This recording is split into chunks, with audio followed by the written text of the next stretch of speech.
ধর্ষণকারীদের দ্রুত গ্রেপ্তার ও বিচার নিশ্চিত করতে হবে। খাগড়াছড়ি লক্ষ্মীছড়ি উপজেলার বর্মাছড়িতে সেরা ক্যাম্প স্থাপনে ইউপিডিএফ এর বাধা দেয়ায় এবং সম্প্রতি পার্বত্য চট্টগ্রামে খুন, গুম ও ধর্ষণের প্রতিবাদে এক সংবাদ সম্মেলন অনুষ্ঠিত হয়।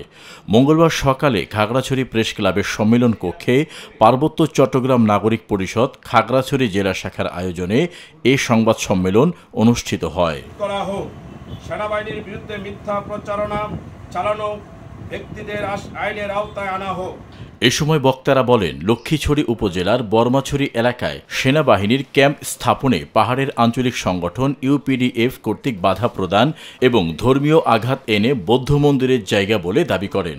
বিষয়টি আমরা বিভিন্ন খাতে খতিয়ে দেখেছি এবং এটি কোনো মন্দিরের জায়গা নয়। ইউপিডিএফ মূলত বাধা প্রদান করে তাদের রাজত্ব কায়েমে সেনাবাহিনী ঢাল হয়ে দাঁড়াবে বলে।